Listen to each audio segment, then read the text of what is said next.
Hi, welcome to the Silent Avenger channel. If you're enjoying the content, please consider giving it a like and sharing your thoughts in the comments. Let's dive into today's story. I'm Brian. I'm not exactly the type to air my dirty laundry on the internet, but some things need to be said. Maybe putting it out there will help me make sense of it all, and who knows, maybe my story might help someone else too. I grew up in a tiny New York town, one of those places where everyone knows your business before you do. Our house was modest, a creaky old thing perched near a hill that overlooked the Hudson River. My parents worked hard, and even though money was tight, we never lacked the basics. But what I loved most was music. My dad had this beat-up guitar he'd play every Sunday morning. It wasn't anything fancy, just the kind of simple strumming that fills a room with warmth. I picked it up when I was 8 and didn't put it down. By the time I was in high school, I was playing gigs at local bars and coffee shops, scraping together a little money and a lot of dreams. That's when I met Mary. She was beautiful, you know? Not in a flashy way, but the kind of beauty that felt real, like home. We met at a diner where she worked weekends. I'd hang around just to see her, writing songs on a napkin while she refilled my coffee. Before long, we were inseparable. She loved how passionate I was about music, and I loved how she believed in me when I didn't always believe in myself. We got married young. Too young probably, but back then, we didn't care. I worked odd jobs while chasing my dream of being a musician, and she picked up shifts at the diner. We scraped by, but it felt like we were in it together. Then life happened, as it always does. Mary got pregnant with the twins, Kelly and Brian Jr., and everything changed. The music gigs became fewer, and the late nights practicing turned into late nights changing diapers. I didn't mind though. Being a dad was like discovering a new kind of music, a melody I didn't even know I needed. Kelly was a firecracker, always asking questions and making messes, while Brian Jr. was quieter, with this way of looking at you like he already knew the answer to whatever you were about to say. But Mary struggled. She loved the kids, don't get me wrong, but she never settled into the role of mom the way I thought she would. She started pulling away, first emotionally, then physically. At first, I told myself it was the stress of raising 2 kids on a tight budget. But deep down, I knew something was wrong. And then one day she was gone. No note. No explanation. Just gone. That was the day my world shattered. The morning Mary left, I remember sitting at the kitchen table, staring at the empty coffee pot like it could explain why my wife was no longer there. Kelly and Brian Jr. were still asleep upstairs, and I knew I had to pull myself together before they woke up. But how do you explain to 2 6-year-olds that their mom decided not to stick around?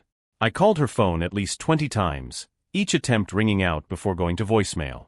I tried her friends, her family, anyone who might have known something. Her parents, who lived in Florida, were just as stunned as I was.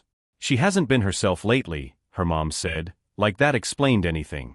By the end of the day, I realized she wasn't coming back. For a while I waited, half hoping she'd walk through the door, apologize, and say it was all some terrible misunderstanding. But days turned into weeks, and the only thing waiting got me was 2 kids who were starting to notice their mom wasn't just working late. One night, Kelly asked, "Is mommy mad at us?" I felt my chest tighten so hard I thought I might crack. "No, sweetheart," I said, forcing a smile. "Mommy just needed some time to figure things out." It was a lie. And I hated that I had to tell it. With no Mary and no explanation, I had to throw myself into survival mode. I juggled work during the day and parenting at night, doing my best to keep the house running while hiding the cracks in my heart. The twins were my lifeline. They kept me anchored when all I wanted to do was fall apart. I quit chasing music around that time. The guitar stayed in its case, shoved under the bed like a reminder of a dream I no longer had room for. Instead, I focused on what I could control, making breakfast, packing lunches, helping with homework, and reading bedtime stories. I learned to braid Kelly's hair and patch up Brian Jr.'s scraped knees. It wasn't perfect, but it was ours. Mary's absence became the elephant in the room.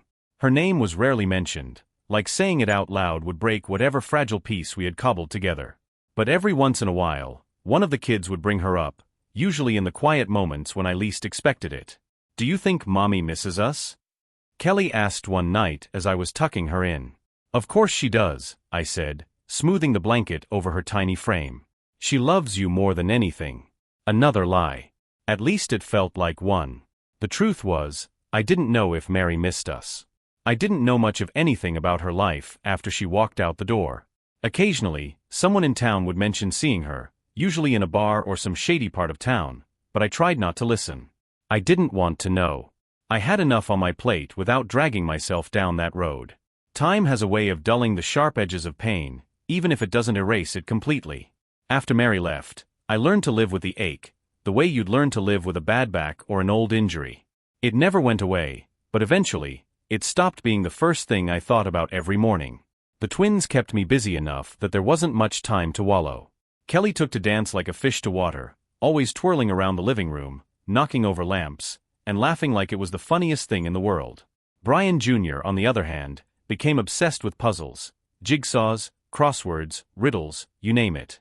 I used to find him hunched over the kitchen table, tongue sticking out in concentration, determined to piece the world together one corner at a time. They were my world, plain and simple. I worked extra shifts at the hardware store to make ends meet, spent weekends at their soccer games and dance recitals, and tried to be both parents in one. Some days, I'd collapse into bed, utterly exhausted, but it was a good kind of tired, the kind that meant I was giving them everything I had. The questions about Mary didn't stop, but they became less frequent. Kelly seemed to accept my vague reassurances, even if I could see the sadness flicker in her eyes sometimes. Brian Jr., though, he wasn't so easily convinced. "Why doesn't she call us?" he asked one night, his voice unusually small for a boy who usually prided himself on being the man of the house. I hesitated, the words catching in my throat. "I don't know, buddy," I finally admitted. "Sometimes grown-ups make mistakes, and they don't know how to fix them." He nodded like he understood, but I could tell it wasn't the answer he wanted. It wasn't all bad, though. Somewhere along the line, Beth came into our lives. Beth was a teacher at the twin school, Kelly's 4th grade teacher, to be exact. She was the kind of person who radiated warmth, the type of woman who made you feel like you'd known her forever, even if you just met. I noticed her at parent-teacher conferences, where she went out of her way to tell me how wonderful Kelly and Brian Jr. were doing, how much she admired my dedication as a single dad. I didn't think much of it at first. Sure, she was kind, and yes, I noticed the way her smile lit up the room, but I wasn't looking for anything. Not after Mary. But Beth, she had a way of getting through my walls without even trying. She'd invite the kids and me to school events, stop by with books or games she thought they'd like, and somehow always managed to make me feel like I wasn't doing this whole single-parent thing alone. The kids adored her, of course. Kelly would talk about her non-stop, calling her Ms. Sunshine, because she always wore yellow and seemed incapable of being in a bad mood. Brian Jr., who was usually more reserved, started opening up to her too, showing her his puzzles and asking for her help solving them. It wasn't long before I realized I was looking forward to seeing her too. One Saturday, she invited us over for dinner. It was nothing fancy, just spaghetti and garlic bread, but the way she made us feel welcome in her home was something I hadn't felt in years. That night, as I watched her help Kelly with a dance routine while Brian Jr. explained the intricacies of a Rubik's Cube, I felt something I hadn't felt in a long time: hope. Beth and I didn't rush into anything. Neither of us wanted to disrupt the delicate balance of our lives, especially for the twins. But little by little, she became a bigger part of our world. It started with small things, helping with homework, cheering at soccer games, and showing up with homemade cookies when one of the kids had a tough day. The twins adored her, and to my surprise, I found myself trusting her in ways I hadn't trusted anyone since Mary. One evening, after we'd tucked the kids into bed following a movie night, Beth lingered in the doorway, hesitating like she had something on her mind. "You okay?" I asked, sensing her unease. She smiled, but it didn't reach her eyes. "I've been meaning to tell you something, Brian. I don't want to overstep, but," she trailed off, biting her lip. I raised an eyebrow. "You know you can say anything, right?" She nodded, then took a deep breath. "The twins are amazing. You've done an incredible job with them. But I think they still need closure about Mary."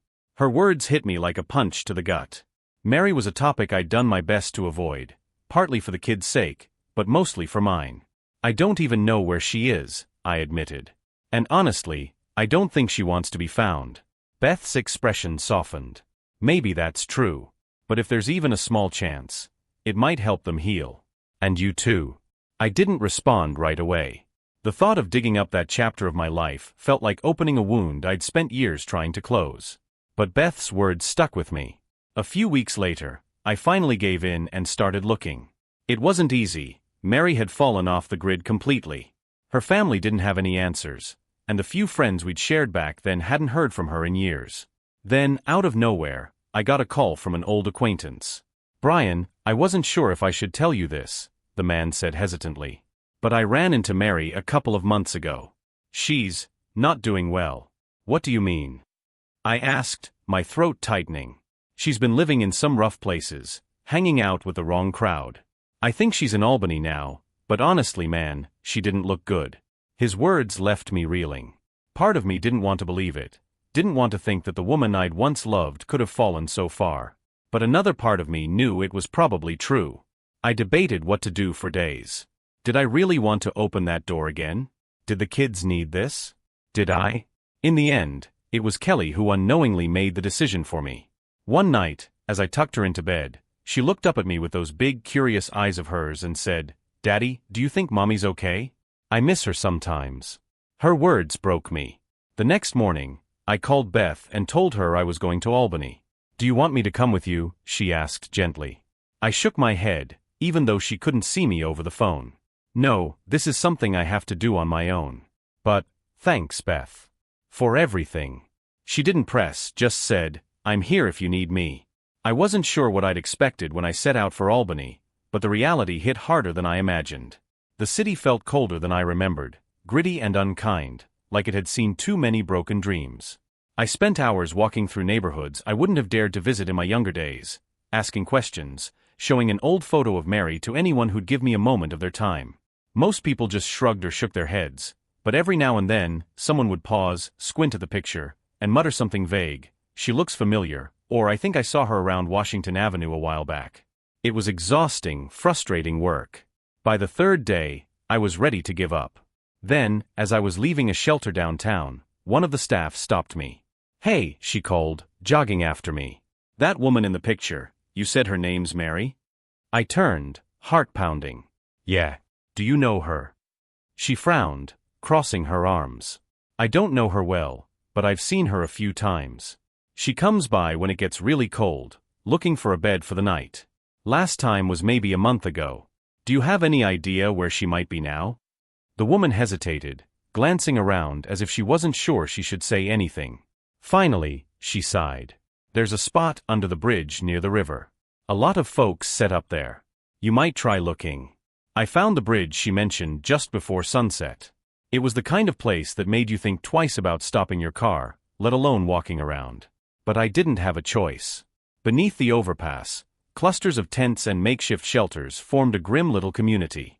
I felt a wave of guilt as I walked through, picture in hand, knowing how out of place I looked. Clean clothes, sturdy boots, warm jacket. After what felt like forever, I spotted her. She was sitting on an overturned crate near the edge of the encampment, staring blankly at the ground. Her hair was thinner, streaked with gray that hadn't been there before. Her face was gaunt, lined with years that seemed to have passed in a single moment. But it was her. "Mary," I said, my voice trembling. She didn't react at first, like she hadn't heard me. I stepped closer. "Mary, it's me. Brian." Her head snapped up, and for a second, I thought she didn't recognize me. Then her eyes widened, and she let out a shaky laugh, one that sounded more like a sob. "Brian," she whispered. "What are you doing here?" We stood there in silence for a long moment, the weight of everything that had happened hanging heavy between us. Finally, she looked away, running a hand through her matted hair. "I guess you heard what happened to me," she said bitterly. "What a mess I've made of things, huh?" I didn't know what to say. Part of me wanted to scream at her, demand answers, tell her how much she'd hurt me and the kids. But looking at her, this broken, fragile version of the woman I'd once loved, I couldn't summon the anger. "We've been doing okay," I said carefully. "The twins, they're doing great. They miss you though. Kelly especially." Her face crumpled, and she buried it in her hands. "I don't deserve to see them," she choked out. "Not after what I did." I crouched down beside her, resting a hand on her shoulder. "Maybe not," I said softly. "But you're their mother, Mary. And they need closure, whether you think you deserve it or not." Getting Mary to agree to come back wasn't easy. She was resistant, ashamed, and scared, so much so that it took hours of talking to even convince her to leave the encampment. She kept insisting the kids were better off without her, and maybe part of me agreed, but I knew they needed to see her one more time. "Mary, you're their mom," I said, keeping my voice calm even though frustration bubbled beneath the surface. "They deserve answers. You can't just disappear forever and leave them wondering." "What if I make it worse?" she whispered, barely looking at me. "You being gone is already the worst thing that's happened to them," I replied gently. "But this could help them heal." "Eventually," she nodded. She didn't look convinced, but she stood up and grabbed the tattered duffel bag at her feet. "Okay," she said. "But just for a little while." I didn't push for more. The drive back to our town was quiet. Mary sat with her head turned toward the window, her arms wrapped tightly around herself like she was bracing for impact. I wanted to say something, anything, to make the silence less suffocating, but I didn't know where to start.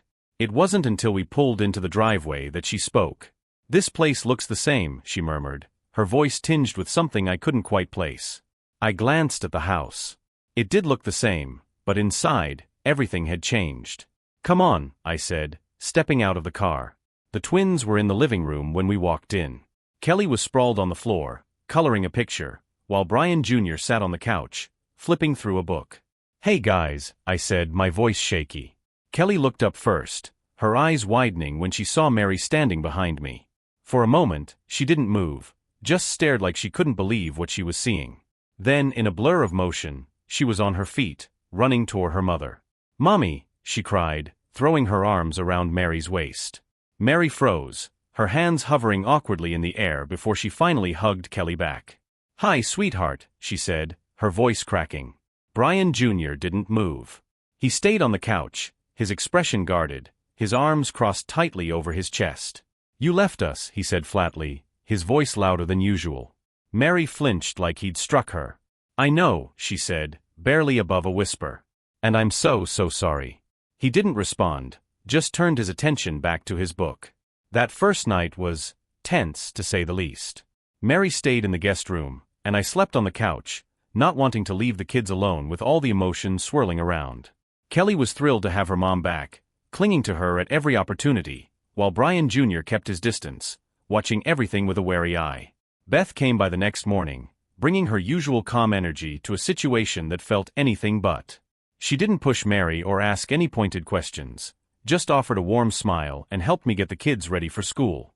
Once they were out the door, Beth turned to me. "How are you holding up?" I shrugged. "Honestly, I don't know. It's a lot." She nodded, her hand brushing mine for just a moment. "You don't have to do this alone, you know. I'm here." And somehow, that made all the difference. Mary didn't settle in right away, and I didn't expect her to. She spent most of her time in the guest room, coming out only when Kelly insisted on showing her something or dragging her into a game. Brian Jr., meanwhile, kept his distance. I couldn't blame him. He'd spent years learning to live without her, and now, here she was, like a ghost stepping back into our lives. It wasn't until a week later, during one of our late-night conversations, that Mary finally opened up. We were sitting in the kitchen. The kids were asleep, and Beth had gone home hours earlier. I poured us both a cup of coffee, more out of habit than need, and slid one across the table to her. "You don't have to stay if you don't want to," I said quietly. She looked up at me, startled. "What do you mean?" "I mean, I'm not forcing you to be here, Mary. If this isn't what you want, just say so." She stared at the mug for a long moment before speaking. "I do want to be here. It's just hard. I don't know how to fix what I've done." "You start by being honest," I replied. "With me. With the kids. You owe them that much." Her hands shook as she wrapped them around the mug. "I didn't leave because I stopped loving you, Brian," she said, her voice trembling. "I left because I couldn't handle it. The kids, the pressure. It was all too much. And instead of asking for help, I ran. I thought I'd find myself out there, but all I found was nothing." I nodded, letting her words sink in. "Do you know what it was like for us? For the kids?" Tears welled up in her eyes. "I can imagine," she whispered. "No, you can't," I said, my voice harder than I intended. "You didn't have to watch your kids cry themselves to sleep or come up with answers to questions you couldn't explain. You didn't have to be both parents, wondering every day if you were enough." "I'm sorry," she said, her voice breaking. "I'm so sorry, Brian. I don't expect you to forgive me, but I want to try to make things right. Her words hit me like a wave, crashing against the walls I'd spent years building. I wanted to yell, to lash out, to make her feel even a fraction of the pain she'd caused. But looking at her, this fragile, broken version of Mary, I realized that wouldn't solve anything. I'm not the one you need to fix things with, I said finally. It's the kids. You have to earn their trust back, and that's going to take time. She nodded, wiping her tears. I'll do whatever it takes. The next day, Mary sat down with Kelly and Brian Jr. after school. I stayed in the kitchen, giving them space but close enough to listen if I needed to step in. I want to say I'm sorry, Mary began, her voice trembling. I know I hurt you both when I left. And I know I can't undo that, but I want to try to be better. Kelly immediately hugged her, her forgiveness so quick and unconditional it made my heart ache. Brian Jr., though, didn't budge. You always say sorry, he muttered, not looking at her. But how do we know you won't leave again? Mary's face crumpled, but to her credit, she didn't back down. You don't, she admitted. All I can do is show you that I'm here to stay. It wasn't the answer Brian Jr. wanted, but it was the truth. Over the next few weeks, Mary started trying. She picked the kids up from school, helped Kelly with her dance routines, and even worked with Brian Jr. on a particularly tricky puzzle. Slowly, the tension in the house began to ease, though it was clear the road to healing was going to be a long one. And through it all, Beth was there. She never pushed or pried, just offered quiet support when I needed it most.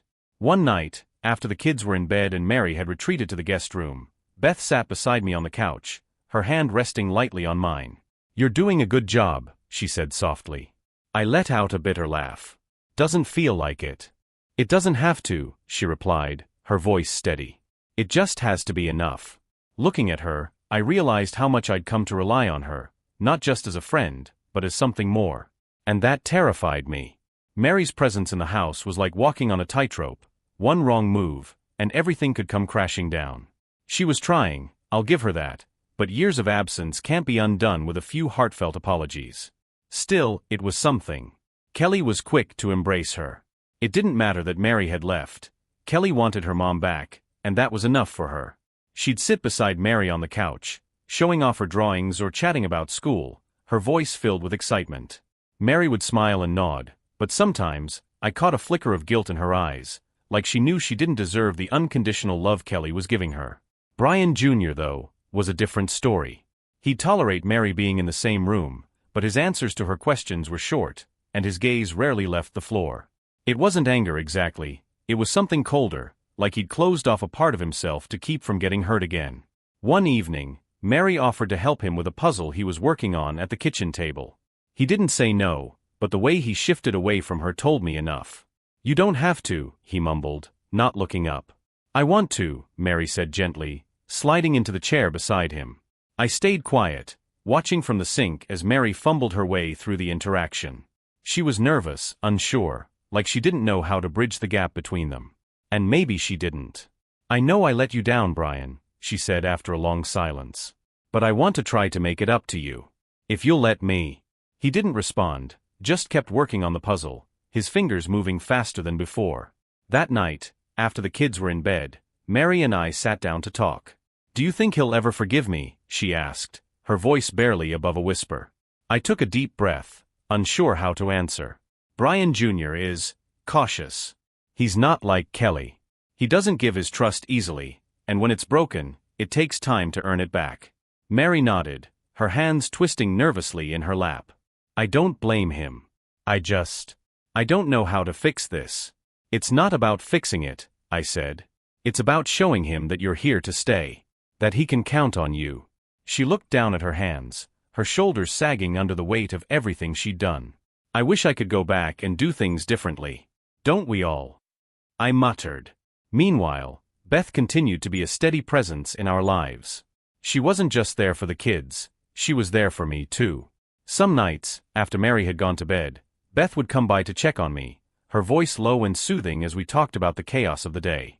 One night, after a particularly rough evening with Brian Jr., Beth sat beside me on the couch, her hand brushing against mine. You're doing everything you can, Brian, she said softly. It doesn't feel like enough, I admitted. It is, she insisted. You've built a life for those kids, even when it felt impossible. And now you're giving Mary a chance to be part of it again. That takes strength. I looked at her then, really looked at her, and realized just how much she meant to me. Beth wasn't just someone who'd helped me pick up the pieces. She was someone I'd started to lean on in ways I never thought I'd allow again. But with Mary back, I didn't know what that meant. Life settled into an uneasy rhythm over the next few weeks. Mary continued to try with the kids, though progress with Brian Jr. remained slow. She'd sit beside him during dinner, ask questions about school or his hobbies, and offer to help with his projects, but most of her efforts were met with silence or polite indifference. Kelly, on the other hand, was thriving. She soaked up her mom's attention like a sponge, dragging Mary into her world of drawings, dance routines, and endless chatter about her friends. I think seeing Mary happy made Kelly feel like things were normal again, even if that wasn't quite true. As for me, I felt like I was walking a tightrope. On one side, there was Mary, the mother of my children, a woman trying to rebuild what she'd broken. On the other, there was Beth, the person who'd stepped into my life when I needed someone most. It was complicated. One afternoon, Beth came over to help with a school project Kelly was working on. Mary was out running errands, so it was just the three of us in the kitchen. Kelly at the table, scissors and glitter everywhere, while Beth and I stood nearby, drinking coffee and talking in hushed tones. "She's doing better," Beth said, glancing at Kelly. "Mary, I mean. She's trying." "She is," I agreed. "I just don't know if it's enough." Beth frowned, her fingers brushing the rim of her coffee mug. "For the kids, or for you?" The question caught me off guard. I opened my mouth to answer, but nothing came out. Beth didn't press, just gave me a small understanding smile. "You don't have to figure it all out right now, Brian. Just be honest with yourself." That night, after the kids were in bed, Mary knocked on the doorframe of the living room, where I was half watching TV and half dozing on the couch. "Can we talk?" she asked, her voice tentative. I sat up, gesturing for her to take a seat. She perched on the edge of the armchair, her hands clasped tightly in her lap. "I've been thinking," she began, her words slow and careful, "about everything. About what I've done, and what I want moving forward." I stayed silent, letting her speak. "I know I don't have the right to ask for anything after what I've done," she continued, her eyes fixed on the carpet. "But I want to be part of this family again. I want to make things right with you, with the kids. With us." Her words hung in the air, heavy with unspoken questions. "Mary," I said, my voice steady, "I appreciate everything you've done to try to repair things. And I think the kids do too, even if Brian Jr. hasn't shown it yet. But us, that's a different story." She flinched but nodded, as if she'd been expecting my answer. "I don't know if I can ever go back to what we had," I admitted. "Too much has happened. And honestly, I don't think you came back for me. You came back for them." Mary's eyes filled with tears, but she didn't argue. "You're right," she said softly. "I came back for them. But I still love you, Brian. I never stopped." I didn't know how to respond to that, so I didn't. Instead, I stood up, murmured a quiet goodnight, and went to bed. Beth's words lingered in my mind long after I fell asleep. "Be honest with yourself." The days that followed Mary's confession were filled with a tension I couldn't shake. It was like a weight pressing down on my chest, reminding me of the life we'd once shared and the pieces we were now trying to fit back together. But as much as I wanted to believe in redemption, there was a part of me that couldn't let go of the past. Beth must have sensed something was off because she stopped by the house more often, always under the guise of helping with the kids. Kelly adored her, and even Brian Jr. had started warming up to her in a way he hadn't with Mary. Watching her interact with them made me realize just how much she'd become part of our lives. One evening, after Beth had helped Kelly with her science project and was about to leave, I walked her to her car. The night air was cool, and for a moment, we just stood there in silence, the tension between us almost palpable. "Brian," she said finally, her voice soft, "are you okay?" I hesitated, unsure how to answer. "I don't know," I admitted. "Everything feels complicated." Beth smiled faintly, her hand brushing mine. "It's okay to feel that way. You've been through a lot." Her words were kind, but they only made the knot in my chest tighten. "You've done so much for me and the kids, Beth. I don't think I would have made it through all this without you." She looked at me then, her expression unreadable. "I'm glad I could be here for you, Brian. But I need to know something." "What?" I asked, my voice barely above a whisper. She took a deep breath, her eyes searching mine. "Are you still in love with Mary?" The question hit me like a punch to the gut. For a moment, I didn't know what to say. My mind raced, trying to untangle the mess of emotions swirling inside me. I don't know," I said finally. "I care about her, but not in the same way I used to. Too much has happened. And then there's you." Beth's lips parted slightly, like she wanted to say something, but she stopped herself. Instead, she gave me a small, sad smile. "You don't have to figure it all out tonight, Brian. Just be honest with yourself. And with her." That night, I couldn't sleep. Mary's words, Beth's question, they echoed in my mind, demanding answers I wasn't ready to give. When morning came, I found myself sitting at the kitchen table, staring at the guitar I hadn't touched in years. Music had always been my way of sorting through the chaos in my head, but I'd buried that part of myself when Mary left. Now, it felt like a lifeline I desperately needed. I picked up the guitar, my fingers fumbling over the strings at first. The sound was rough, unpolished, but as I played, a strange sense of clarity began to emerge. Beth was right, I needed to be honest. With myself. With Mary. With everyone. That evening, after the kids were in bed, I sat down with Mary in the living room. She looked nervous, like she could tell I had something important to say. "Mary," I began, choosing my words carefully, "I've been thinking a lot about everything. About us, the kids, and where we go from here." She nodded, her hands clasped tightly in her lap. "I'm grateful you came back," I continued. "The kids needed that. And I think, deep down, I did too. But I need to be honest with you. I don't think I can love you the way I used to." Her face fell, and for a moment, she looked like she might break. But then she straightened, her voice steady despite the tears in her eyes. "I understand," she said quietly. "I want us to be a team," I said. "For the kids. They deserve that. But I don't think we can be more than that anymore." Mary nodded slowly, her expression a mix of sadness and acceptance. "Thank you for being honest, Brian. That's all I can ask for." After Mary went to bed, I found myself dialing Beth's number. "Brian," she answered, her voice warm and familiar. "Hey," I said, my voice steady for the first time in days. "Can we talk?" "Of course," she replied without hesitation. And for the first time in what felt like forever, I allowed myself to hope for something more. The conversation with Beth that night was one of the most honest I'd ever had. I sat in the quiet of the living room, phone pressed to my ear, and laid it all out, my tangled emotions, my fears, and the guilt I couldn't quite shake about moving forward with her while Mary was still trying to piece her life back together. "Beth," I said, my voice steady but raw, "I don't know what the future holds. But what I do know is that you've been a light for me in some of my darkest days. And I want to see where this goes. If you're willing to wait for me to figure it all out." For a moment, there was only silence on the other end of the line, and I wondered if I'd said the wrong thing. Then she spoke, her voice soft but resolute. "Brian, I've been by your side this long because I believe in you. I believe in us. I'll wait, as long as you're honest, with me and with yourself." The next morning, I woke up feeling lighter than I had in years. Mary was in the kitchen, making pancakes with Kelly, and Brian Jr. was sitting at the table, chewing on the end of a pencil while working on a crossword puzzle.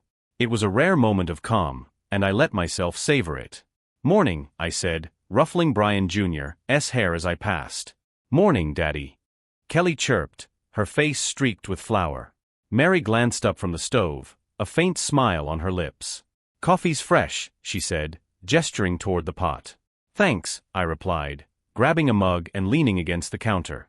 For a moment, it felt almost normal, like the life we'd had before everything fell apart. But there was an unspoken understanding between Mary and me now, a quiet acknowledgement that things would never go back to the way they were. Later that week, Beth came over for dinner. It wasn't the first time, but this visit felt different. She was cautious, aware of Mary's presence in a way that hadn't been necessary before.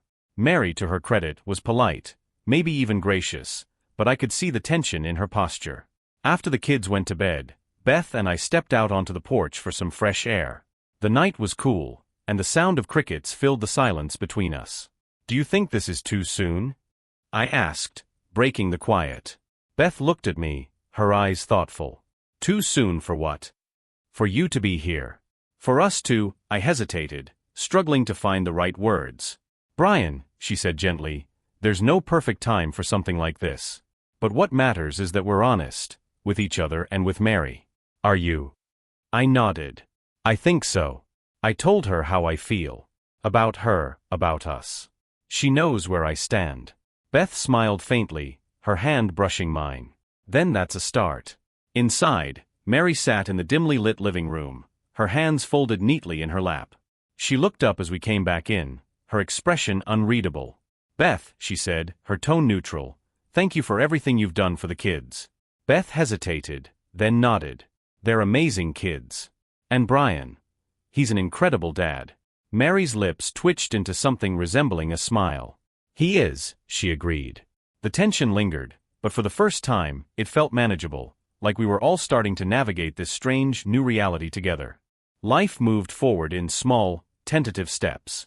Mary continued to focus on building her relationship with the kids.